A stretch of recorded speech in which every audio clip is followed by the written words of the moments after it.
Hello friends, आप सभी का स्वागत है मेरे बीएड अड्डा चैनल पर।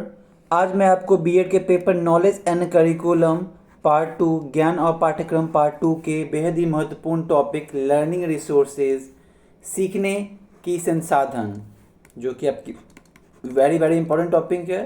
ये आपकी 5 to 10 मार्क्स में आती है। 5 मार्क्स में आती है तो वो मेनली टेक्स्ट बुक और टीचिंग लर्निंग मटेरियल के जो रिसोर्सेज होते हैं, टीचिंग लर्निंग रिसोर्सेज जिसे हम टीएलएम कहते हैं, teaching learning material and resources कहते हैं। तो ये मटेरियल जो है आपकी बेहद ही महत्वपूर्ण है, ये दोनों टॉपिक। उसके बाद लर्निंग रिसोर्सेज होती क्या है, इससे भी क्वेश्चंस आपके 5 मार्क्स में क्वेश्चन पूछे गए हैं। Then types of learning resources, text book में concept characteristics of good text book भी क्वेश्चंस आए हुए हैं। अगर आपकी टेक्स्ट बुक के बारे में आपकी शॉर्ट नोट्स के फॉर्म में पूछे जाते हैं तो आपकी concept characteristics of good text book, advantages and disadvantages आप लिख सकते हैं। थ्योरम जो कि बेहद ही महत्वपूर्ण है आपके लेसन प्लान या फिर कोई भी टीचिंग मेथड या लर्निंग मेथड्स के रूप में आपके, उसके बारे में आपको कंसेप्ट क्या, टीचिंग लर्निंग मटेरियल होती क्या है, टीचिंग एड्स क्या है, सप्लीमेंट्री लर्निंग मटेरियल क्या है एंड इसकी बेनिफिट्स क्या है। तो चलिए एक एक करके देखते हैं हम लोग टॉपिक आज के लेक्चर में। तो बने रहिएगा वीडियो के अंत तक। चलिए देखते हैं हम लोग। इंट्रोडक्शन, कंसेप्ट, मीनिंग, परिचय, अवधारणा और अर्थ। लर्निंग रिसोर्सेज जो सीखने के संसाधन होते हैं are those resources that the teachers use to help learners to meet the expectations for learning which are defined by the curriculum. तो जो सीखने की अपेक्षा को पूरा करने में ये शिक्षार्थियों की क्या करते हैं, मदद करते हैं, जिन्हें पाठ्यक्रम द्वारा परिभाषित किया जाता है। They can also be defined as materials used by the teacher to add value to the instruction given by the teacher and to stimulate the interest of the learners present. तो पाठ्यक्रम के पढ़ाने के अंतराल में आप क्या होता है, कभी कभी जो आपकी जो रुचि होती है, स्टूडेंट्स की जो रुचि होती है, इंटरेस्ट होती है, नीड्स होती है, वो कभी कभी उसकी रुचि घटने लगती है। तो उस पाठ्यक्रम के बीच में, उसके दौरान आप क्या कर सकते हो, कुछ इंस्ट्रक्शन टीएलएम के थ्रू आपको इंस्ट्रक्शन दे सकते हो, कोई फ्लो चार्ट दिखा सकते हो, फ्लो चार्ट या कोई डायग्राम दे सकते हो बनाने के लिए, या फिर खुद आप बना सकते हो, चार्ट दे सकते हो। तो उससे क्या होता है, उसका एक तरह से रुचि जाग जाता है, जो नींद आ रहा है वो नींद से जग जाएगा। और ये एक मटेरियल जो कि आपके स्टूडेंट्स के अलावा टीचर्स के लिए भी काफ़ी महत्वपूर्ण हो जाती है, क्योंकि कभी कभी ब्लैक बोर्ड पर सिर्फ लिखना और बोल के पढ़ाना ही आपका एक टीचिंग मेथड नहीं है। आप कोई भी चीज़ को डेमोन्स्ट्रेट, प्रयोग करके, एक्सपेरिमेंट करके आप दिखा के भी उसे समझा सकते हैं। The learners can learn better when they are well motivated with the help of different learning resources. बच्चे जो होते हैं वो अच्छी तरह से प्रेरित हो तभी वो कोई भी चीज़ अच्छी तरह से सीख सकते हैं, और उसको सिखाने के लिए आपको अलग अलग जो विभिन्न तरह के शिक्षण संसाधन होते हैं उसकी आप मदद ले सकते हैं। The teacher facilitates the learning, understanding and procurement of knowledge, principles, skills and और कंसेप्ट बाय द लर्नर्स। तो सीखने की जो शिक्षक जो विद्यार्थी द्वारा ज्ञान, उसके सिद्धांत, उसके कौशल और जो अवधारणा होती है उसको सीखने, समझने और प्राप्त करने में सुविधा प्रदान करती है आपकी क्या, लर्निंग रिसोर्सेज। कोई भी चीज़ सीखना है तो जो भी आपकी सीखने की सामग्री है, लर्निंग रिसोर्सेज, उसके थ्रू माध्यम से आप कोई भी चीज़ सीख सकते हैं। ठीक है, यहाँ तक समझ में आ गया। अब देखते हैं टाइप्स ऑफ लर्निंग रिसोर्सेज, जो शिक्षण संसाधन के प्रकार क्या क्या है। पहले हम लोग देखते होते क्या, to make the teaching learning process effectual so many resources are available. तो जो शिक्षण अधिगम प्रक्रिया होती है उसको प्रभावी बनाने के लिए बहुत सी सारे संसाधन हमारे पास उपलब्ध है। These resources are also known as teaching aid, इसे हम लोग शिक्षण सहायक सामग्री भी कहते हैं। We can categorise these resource in different way as traditional learning resources and modern learning resources, और audio teaching learning resources, aids, visual learning resources, aids and audio visual learning resources, aids. तो इसकी जो वर्गीकृत कर सकते हैं प्रारंभिक शिक्षण संसाधन और आधुनिक शिक्षण संसाधन, या ऑडियो शिक्षण से अधिगम संसाधन, सहायता, दृश्य शिक्षण संसाधन सहायता और ऑडियो विजुअल शिक्षण संसाधन या सहायता। तो ये अलग अलग तरह के क्या है आपके लर्निंग रिसोर्सेज है। जो आप ऑडियो सुन के कुछ चीज़ सीखते हैं, आप विजुअल कोई चीज़ देख के सुनते हैं, आप ऑडियो विजुअल दोनों मिला कर सीखते हैं, फिर आप सीखते हैं क्या एक टैक्टियल लर्निंग रिसोर्सेज जिसे आप छू के फील करके महसूस करके आप सीखते हैं। तो ये तरह के आपके जितने भी सेंसेज होते हैं हमारे पास, आपके पास जो सेंसेज होते हैं जिसके दौरान हम कोई भी चीज़ अच्छे से ऑब्जर्व करते हैं, फील करते हैं, टच करते हैं, देखते हैं, सुनते हैं, तो उस चीज़ का हम लोग उपयोग करते हैं। To learn we depend on our senses to process the information around us. कोई भी चीज़ सीखने के लिए हमारे पास जो आसपास जो भी जानकारी होती है वो हम अपनी इंद्रियों पर निर्भर करते हैं। Most people tend to use one of their senses more than others. बहुत लोग में ऐसा होता है, बहुत सारे व्यक्ति में ऐसा होता पाया जाता है कि वो सब इंद्रियों को इस्तेमाल करते हैं, बट कुछ एक इंद्रियों को कुछ ज़्यादा ही इस्तेमाल करते हैं दूसरी की तुलना में। तो यही बताया गया है। अब चलिए देखते हैं हम लोग एक एक करके लर्निंग रिसोर्सेज के टाइप्स देखते हैं। पहला है ऑडियो लर्निंग रिसोर्सेज, जिसे हम हिंदी में ऑडियो लर्निंग रिसोर्स कहते हैं। Those resources which involve the sense of hearing are known as audio learning resources as radio, tape recorder, audio CD या ग्रामोफोन्स।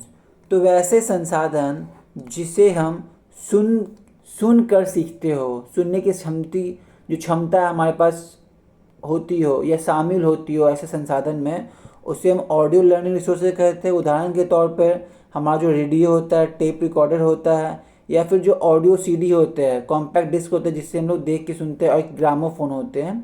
तो ये सब उसके उदाहरण हैं। अगला it indicates the learning through listening. तो ये हम लोग को सुनने के माध्यम से सीखने को दर्शाता है। They learn based through verbal lectures, discussions, talking things through and listening to what others have to say. तो वो मौखिक व्याख्यान जो हम लोग बोल के सीखते हैं, ऑडियो सुन के सीखते हैं, जो मौखिक तरह से कोई बता रहा है तो हम सुन रहे हैं, उस पर चर्चा किया जा रहा है, उस पर बातचीत किए जा रहे हैं, दूसरों को क्या कहना है, यह सुनकर हम लोग क्या अच्छी तरह से सीखते हैं।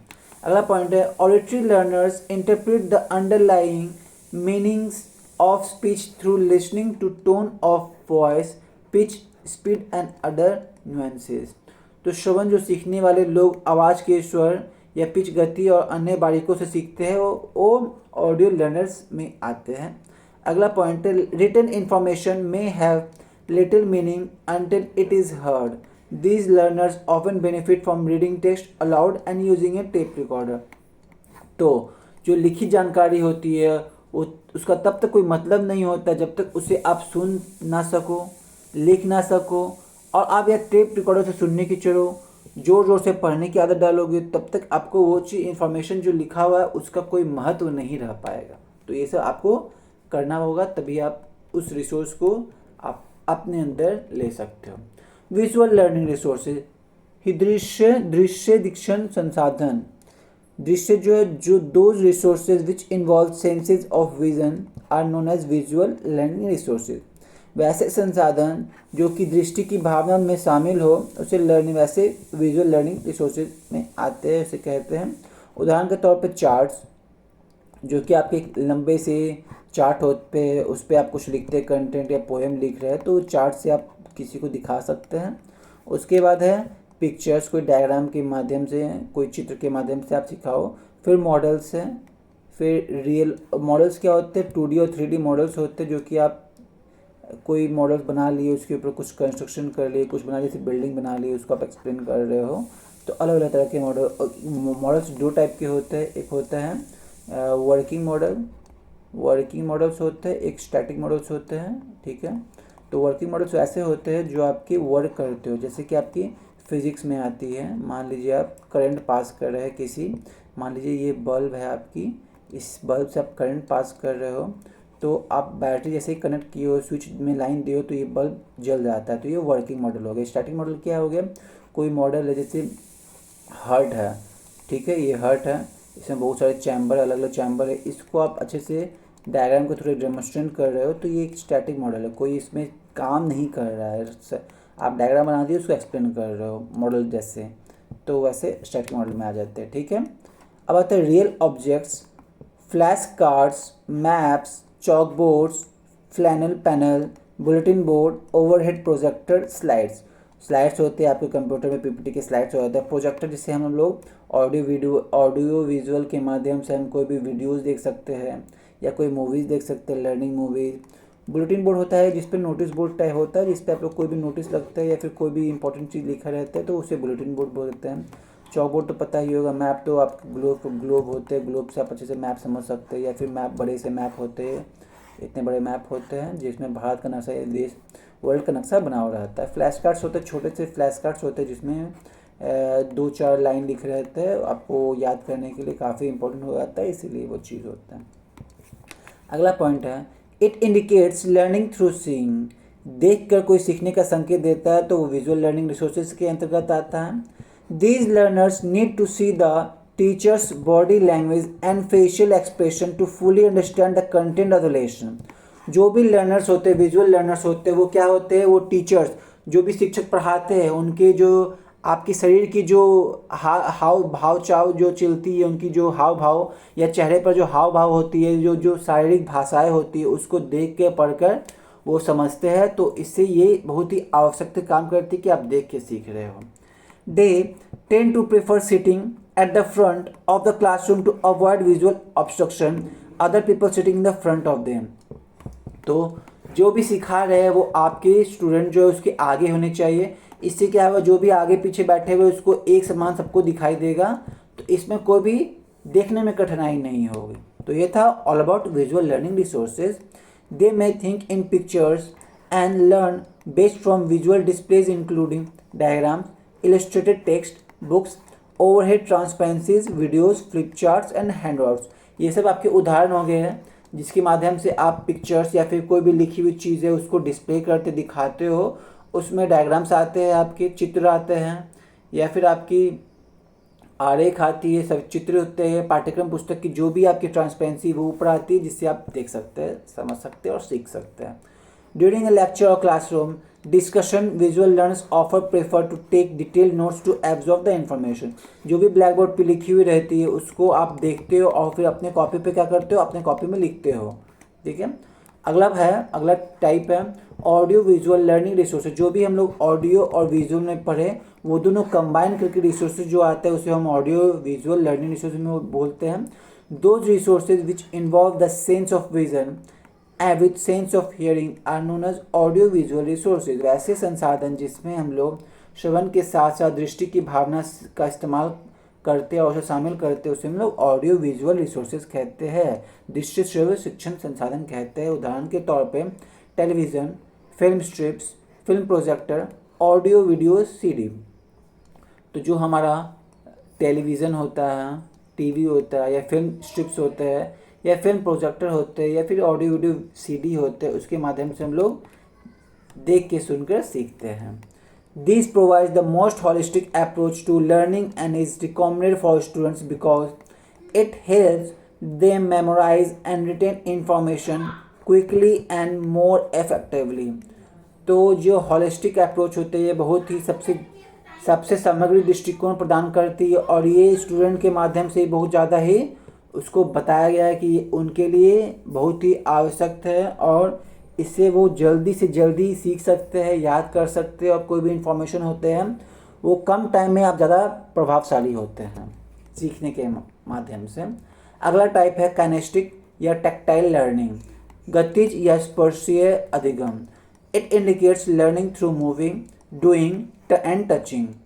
आप कोई भी चीज़ चला के या फिर उसे छूने के माध्यम से या कोई काम करने के माध्यम से आप सीख सकते हैं। Kinesthetic tactile person learn based through a hands-on approach, actively exploring the physical world around them।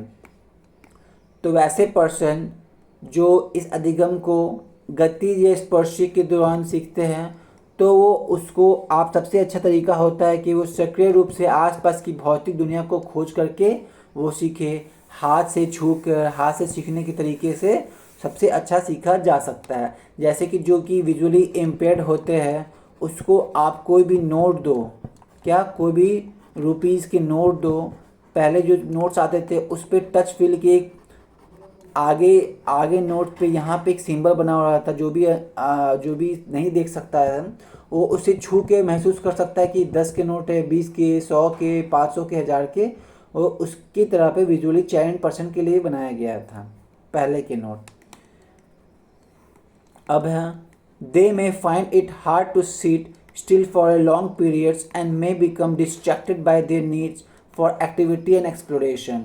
तो उसे बहुत ही तकलीफ़ होता है ज़्यादा समय तक बैठ कर कक्षाओं में पढ़ना होता है, तो जो भी उनकी गतिविधियाँ होती है वो डिस्ट्रैक्ट कर देती है बाकी की गतिविधियाँ, ज़्यादा समय तक वो बैठ नहीं पाते हैं। तो उसको एकत्रित गेम करने के लिए उसको आपका क्या बोलते हैं डिस्ट्रैक्ट ना हो, ध्यान भटक ना जाए, उसके लिए आपको उसके लिए एक्टिविटीज़ करानी पड़ेगी। जो भी उसके लिए गतिविधियाँ या अन्वेषण हैं, एक्सप्लोरेशन, वो करवानी पड़ेगी जिसके कारण वो बोर ना हो और उनका ध्यान भटक ना जाए। ठीक है, यहाँ तक समझ में आ गया। वो सब थे टाइप्स ऑफ लर्निंग रिसोर्सेज। अब आते हैं बेहद ही महत्वपूर्ण टॉपिक है इसके, टेक्स्ट बुक। पहला है टेक्स्ट बुक आपका, इसके बाद आ जाएगा आपका TLM, teaching learning material, teaching learning resources आ जाएंगे। ठीक है, तो पहला है टेक्स्ट बुक। पहला टेक्स्ट बुक जिसे हम पाठ्य पुस्तक कहते हैं। Text book is a teaching tool material which presents the subject matter defined by the curriculum. तो जो हमारा पाठ्य पुस्तक होता है ये एक क्या है, शिक्षण उपकरण सामग्री है, जो कि हम लोग क्या करते हैं, जो भी विषय वस्तु लेते हैं उसको ये प्रस्तुत करता है हमारे पाठ्यक्रम में। Text book is a collection of knowledge, concept and principles of selected topics और कोर्स। टेक्स्ट बुक जो हम लोग की पाठ्य पुस्तक है वो किसी चयनित विषय या पाठ्यक्रम के ज्ञान, उनकी अवधारणा या फिर उसके सिद्धांत को एक संग्रह का काम करती है। It is usually written by one और मोर टीचर्स, कॉलेज प्रोफेसर्स और education experts who are authorities in a specific field. ये एक आपकी इस जो आपकी पाठ्य पुस्तक होती है उसे लिखने का काम शिक्षक करते हैं या फिर कॉलेज के जो प्रोफेसर होते हैं वो लिखते हैं, या फिर शिक्षक के जो विशेषज्ञ होते हैं वो इस बुक को अपने विशेषज्ञ के कारण ही लिख पाते हैं। Most text books are accompanied by teacher guides which provide you with supplemental teaching materials, ideas and activities to use throughout the academic year। तो बहुत सारे जो बुक्स होते हैं वो आपके शिक्षक के निर्देश के मार्गदर्शक के अंतर्गत ही लिख पाते हैं, जो कि उसे एक तरह का एक टीचिंग मटेरियल देता है, एक आपके पढ़ाने का संसाधन देता है, आपको एक तरह का सुझाव देता है, और आप जो भी गतिविधियां करते, जो भी एक्टिविटीज़ करते हो उसमें वो एकेडमिक ईयर में उसे आप इस्तेमाल भी कर सकते हैं, जो कि आपके पुस्तक में दिए हुए होते हैं। The visual text book structure include, जो भी आपके सामग्री पुस्तक पाठ्य पुस्तक होती है उसकी संरचना में क्या क्या शामिल होते हैं। पहला है कंटेंट। कंटेंट में क्या होता है आपका कि आपके क्या क्या चैप्टर्स हैं, आप बोल सकते हैं इंडेक्स टाइप से। फिर ओके इंट्रोडक्शंस होते हैं चैप्टर्स के, फिर चैप्टर्स आते हैं, फिर अंतिम में कीवर्ड्स दिए रहते हैं, उसके बाद बिब्लियोग्राफी दिए रहते हैं, ग्रंथ सूची, सामग्री, परिचय, अध्याय, कीवर्ड और ग्रंथ सूची। ये आप अच्छी तरह से वाकिफ़ होंगे क्योंकि ये हर एक किताब का ऐसे ही पैटर्न होता है लिखने का। अब आते हैं characteristic of good text book. ये आपके क्वेश्चन 5 मार्क्स में पूछे जा चुके हैं। Right the short notes on good text book. ठीक है, तो अब तो ये लिख सकते हैं, उसको अच्छे से एक्सप्लेन भी कर सकते हैं। अच्छे पाठ्य पुस्तक की विशेषताएं। The level of the text book must match with the intellectual level of the students. जो आपका स्तर है, जो बुक का किताब का स्तर है पुस्तक का, उसका स्तर आपको बच्चों की जो बौद्धिक स्तर है उसके साथ मेल खाने के हेतु ही आप लिख सकते हैं। ऐसा ना हो कि उसका आप जो लिख रहे लेवल बहुत ज़्यादा हाई हो, उसका लेवल इतना लो हो, तो आप जो बुक लिख रहे हो वो उसे ये बुक समझ में नहीं आएगा। तो आपको जो लेवल है वो मैच करना होगा जो बच्चे पढ़ रहे हैं उसके बौद्धिक स्तर के हिसाब से। अगला है the writing style should be simple and lucid. जो लिखने की शैली है वो बहुत ही सरल होनी चाहिए और बहुत ही सुबोध होनी चाहिए, ल्यूसिड होनी चाहिए। The supplementary activities for the science topics must be suggested. अगर आप साइंस टॉपिक के लेते हैं तो उसमें सप्लीमेंट्री एक्टिविटीज़ ज़रूर से ज़रूर डालनी चाहिए। अगला, the content should be illustrative in nature. जो भी आप सामग्री दे रहे हैं वो उदाहरणात्मक प्रकृति से होनी चाहिए। The textual material should possesses clarity, should be organised in a systematic manner. जो भी आप पाठ्य की सामग्री में स्पष्ट होनी चाहिए और उसे व्यवस्थित तरीके से सजा के लिखनी चाहिए और एक सीक्वेंस में होनी चाहिए। अगर आपकी सीक्वेंस में नहीं हुई, आप पता चल कि आपको जो स्टेप बाई स्टेप है वो स्टेप्स में पढ़ने हैं, आप 4th नंबर पहले लिख दिए फिर 1st नंबर लिखते तो आपकी जो सीक्वेंस है वो गड़बड़ा जाएगी, आप फिर उस चीज़ को अच्छे से समझ नहीं पाएंगे। फिर अगला, the level of student in terms of vocabulary and reading must be carefully consider before going for a book. आप जब भी उस बुक को, किताब को उस स्तर पर लिखने चाहते हैं तो उसमें आपको वोकेबुलरी और रीडिंग आपको एक बार करनी है अच्छे से। बिफोर आप कोई बुक पे जा रहे हो तो आपको उसके बारे में पता होने चाहिए, या फिर आप अगर बुक भी लिख रहे हो तो उसके बारे में अच्छी सी जानकारी होनी चाहिए, वोकेबुलरी की होनी चाहिए, तभी आप उस बुक को पढ़ सकते हो। क्योंकि वोकेबुलरी जो है किसी स्टैंडर्ड बुक में, हाई स्टैंडर्ड बुक में जो फॉरेन ऑथर्स के होते हैं वो बहुत ज़्यादा ही हाई फाई वोकेबुलरी यूज़ करते हैं। Often it is seen that teachers uses advanced book for teaching. These may be seen good for the teachers, but at the same time it will be difficult for the many students to follow same. जो advance book होती है, जो उन्नत book होती है, उसमें कुछ ही ज़्यादा हाई फाई की जो नॉलेज होती है वो हाई फाई में दी जाती है। तो उस बेसिस पे अगर आप बच्चों को पढ़ा रहे हो, उसको जो समझने की कैपेसिटी होगी वो ज़ीरो हो जाएगी, वो अच्छे से समझ नहीं पाएंगे। तो आपको स्टूडेंट के लेवल के हिसाब से ही पढ़ाना है। आपको ज्ञान अच्छा हो सकता है, आप अच्छे लेवल के स्तर पर जा सकते हो, बट आपको उस बच्चों की जो मेंटल लेवल है उसके हिसाब से ही आपको पढ़ानी चाहिए, तभी आपकी टीचिंग लर्निंग जो मेथड है वो इफेक्टिव हो। अब आ जाते हैं एडवांटेजेस ऑफ टेक्स्ट बुक, पाठ्य पुस्तक के लाभ। तो पहला, स्ट्रक्चर्ड इंफॉर्मेशन, संरचित जानकारी। Text books provide organised and structured information which helps in guiding the teaching process in classroom. जो भी आपके पाठ्य पुस्तक में आपके सामग्री दिए हुए होते हैं वो एक तरह से अच्छे से क्या होने चाहिए, संगठित होने चाहिए और संरचित होने चाहिए, जिससे क्या होगा, जो भी दिशा निर्देश दिए जा रहे हैं वो अच्छे से उसे फॉलो कर सके। They ensure that all necessary topics are covered systematically.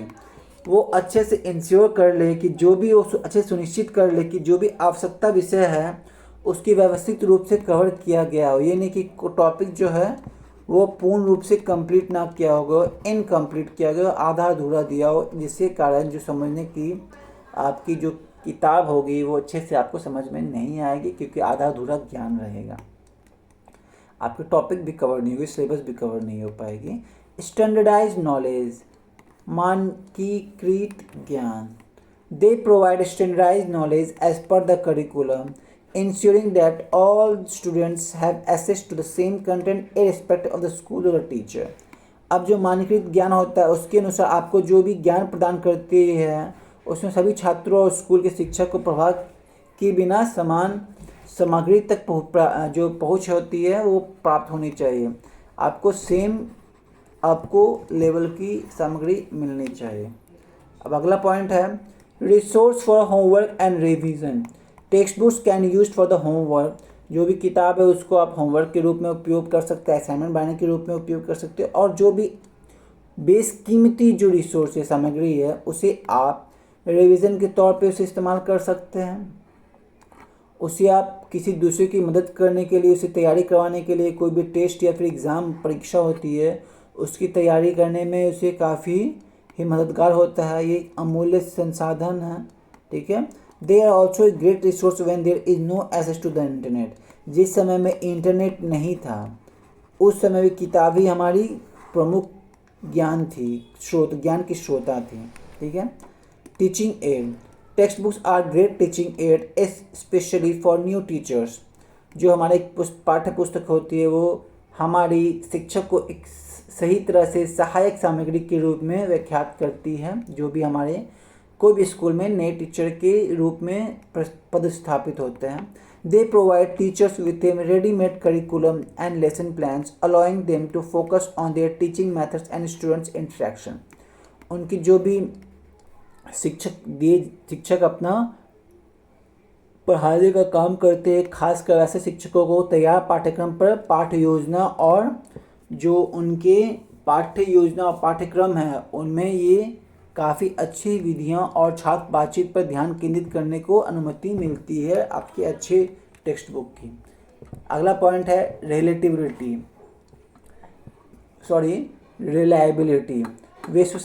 विश्वसनीयता।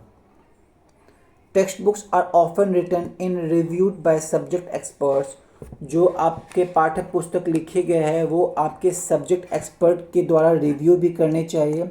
Ensuring the reliability and accuracy of the information. जो भी आपकी किताब में आपकी सामग्री दिए हुए है वो पूर्ण रूप से जानकारी विश्वसनीयता होनी चाहिए, मतलब उस पर विश्वास किया जाना चाहिए।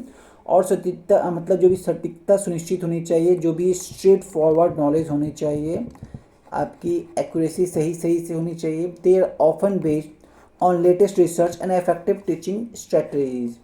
तो जो भी उनके अंदर संशोधन किए गए या फिर आपकी जो भी आपकी नवीनतम शोध किए गए वो उसमें शामिल होनी चाहिए और प्रभावी शिक्षा रणनीति पर ही आधार होनी चाहिए, आधारशिला। This can be particularly beneficial for schools and teachers looking to maintain alignment and educational standard। तो उन स्कूल और शिक्षकों के लिए विशेष रूप से फायदेमंद हो सकते हैं जो शैक्षिक मानकों के रूप में संरेखन बनाए रखना चाहते हैं। एक एजुकेशन लेवल का अपना एक स्टैंडर्ड होता है, अपना ही एक लेवल होता है। जैसे कि बोलते हैं कि सीबीएसई और आईसीएसई के कंपैरिजन में अगर कंपेयर करेंगे तो कौन सा हाई स्टैंडर्ड होगा, तो आईसीएसई जो है कैम्ब्रिज स्कूल के मुकाबले ये इसका सिलेबस बनाया जाता है तो ये हाई स्टैंडर्ड हो गया और सीबीएसई सभी के लिए नॉर्मल है, सेंट्रल ही है। अब आते हैं डिसएडवांटेज ऑफ टेक्स्ट बुक। पाठ्य पुस्तक के नुकसान क्या है? लैक ऑफ एंगेजमेंट, तो इसमें क्या होता है, जुड़ाव की कमी हो जाती है। Text books with their dry prose and dense information can sometimes fail to engage students, especially if they don't connect the material to students' lives and interest। तो जो पाठ्य पुस्तक होती है शुष्क गद्य और जो सघन जानकारी के कारण कभी कभी छात्रों में क्या होता है, आकर्षक करने में विफल हो जाती है। मतलब वो अपने आप को आकर्षित नहीं कर पाती टेक्स्ट बुक, क्योंकि उसमें जो जुड़ाव की जो एक तरह से कमी होती है। अगला है आउटडेटेड इन्फॉर्मेशन, पुरानी जानकारी। टेक्स्ट बुक्स में कंटेन आउटडेटेड और incorrect information specially in rapidly evolving field. आजकल के जो जानकारी होती है काफ़ी ही नवीन होती है, काफ़ी न्यू होती है, तो जो भी आपकी पुरानी इन्फॉर्मेशन होती है उस बेसिस पे ये रॉन्ग साबित हो जाते हैं, क्योंकि उससे बड़े बड़े आविष्कार हो जाते हैं और उससे बड़ी बड़ी बिल्डिंग बन जाती है। तो उस मामले में आपको जो इन्फॉर्मेशन देना होगा वो अप टू डेट होनी चाहिए। This can lead to misconception if not supplemented with up to date information। ये एक तरह से आपको क्या गलत फहमी में डाल सकता है कि जो आपकी इन्फॉर्मेशन दिए हुए उस पर नए नए शोध होते रहते हैं, रिसर्च होते रहते हैं, जिस बेसिस पे जो भी पुराने चीज़ दिए हुए वो इन्फॉर्मेशन अप टू डेट होते हैं और नए नए चीज़ ऐड होते जाते हैं। अगला पॉइंट देख लेते हैं, लिमिटेड पर्सपेक्टिव, सीमित दृष्टिकोण होते हैं। Text books often present a single perspective, limiting opportunities for critical thinking and discussing alternative viewpoints or interpretations। पाठ्य पुस्तक होते वो आपसे एक दृष्टिकोण प्रस्तुत करती है जिससे आलोचनात्मक सोच होती है या फिर वैकल्पिक जो होती है उनकी और व्याख्या पर चर्चा करने में वो अवसर सीमित ही रह जाती है, लिमिटेड रह जाती है। One size fits all approach, एक आकार सबके लिए उपयुक्त दृष्टिकोण हो जाती है। Not all students learn in the same way, हर एक बच्चा एक ही तरह से समझ नहीं सकता। But text books often adopt one size fits all approach, but जो किताबें होती है वो एक ही चीज़ एक ही तरह से वो सब बच्चों को सिखाने का कोशिश करती हैं। This can leave some students struggling if the text book style does not align with their preferred learning style.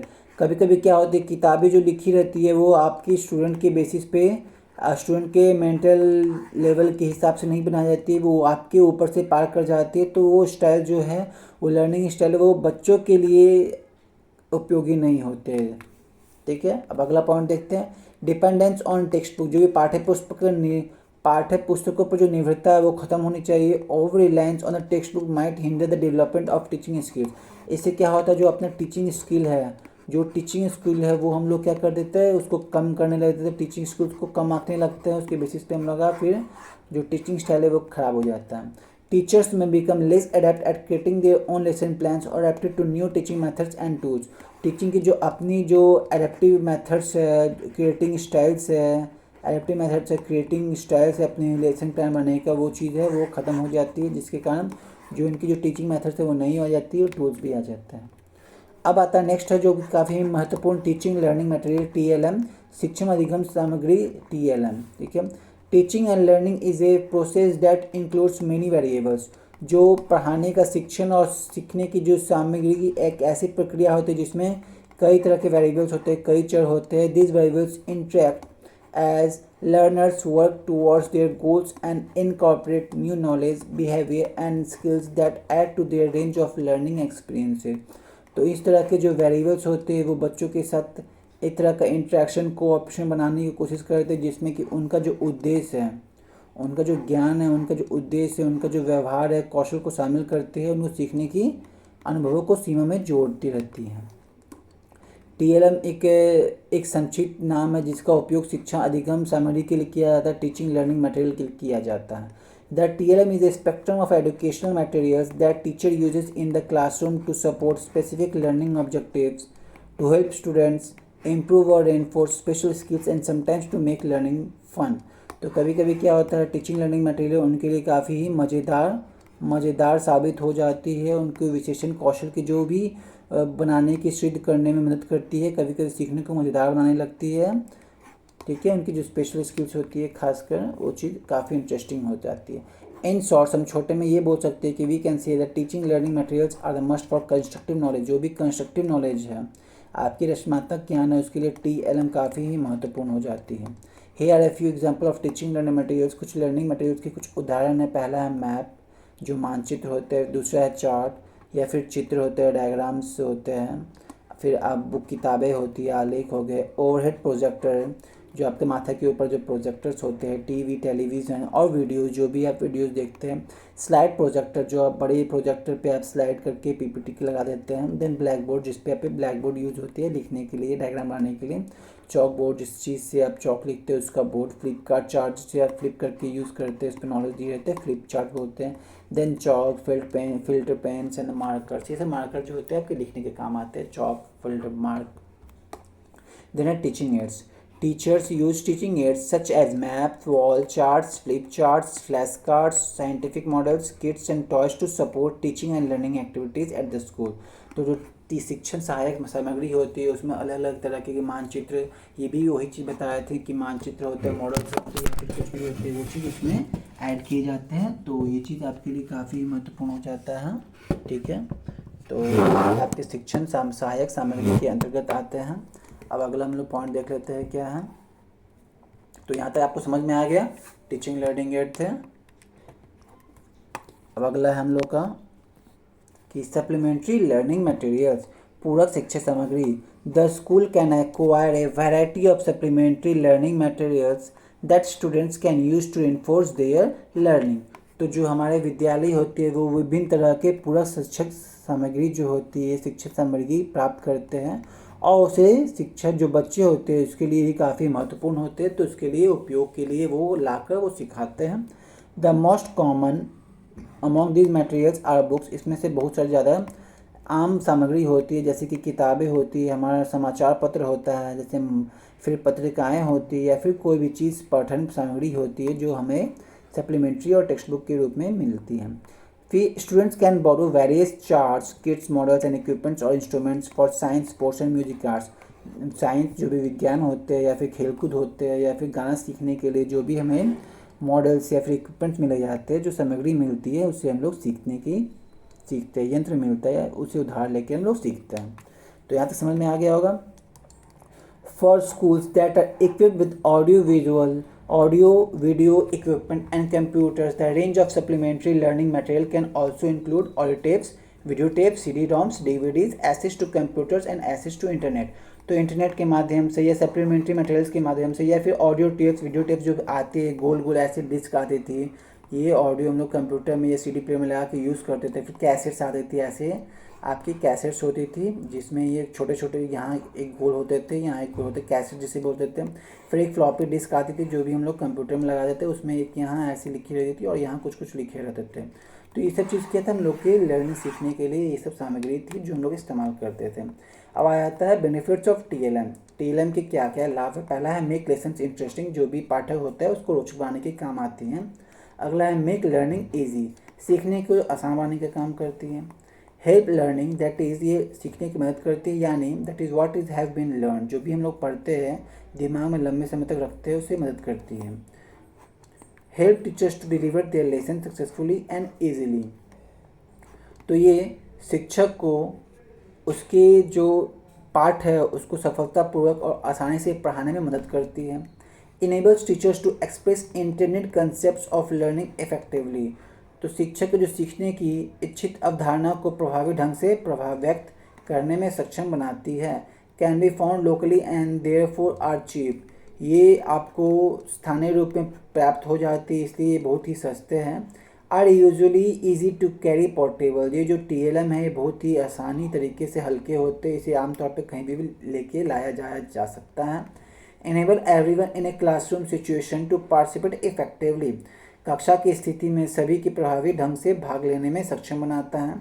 Help students to realise what is being taught to real life situations, ये आपको वास्तविक जीवन में जो स्थिति हो रही है उसे पढ़ाए जा रहा है उसे जोड़ने में काफ़ी मदद करता है।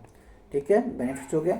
आज का लेक्चर यहीं समाप्त होता है। अगर आपको वीडियो थोड़ा भी अच्छा लगे तो प्लीज़ लाइक करें। आप कमेंट्स करके बता सकते हैं कि आपको अगला टॉपिक किस पे चाहिए, आपको वीडियो अच्छा कैसा लगा, अच्छा लगा या बुरा लगा, आप हमें बता सकते हैं, जिसके कारण हम लोग अगले वीडियो में इसको हम लोग सुधार या फिर जो चीज़ है आपके हिसाब से वो करने की कोशिश करेंगे। अगर आपने वीडियो सब्सक्राइब नहीं किया तो प्लीज़ सब्सक्राइब कर ले। आप अपने दोस्तों के साथ शेयर कर सकते हैं, उनकी भी मदद हो जाएगी आपके साथ साथ। और आप हमारा टेलीग्राम चैनल को ज्वाइन कर सकते हैं जो कि बीएड अड्डा है। Thank you.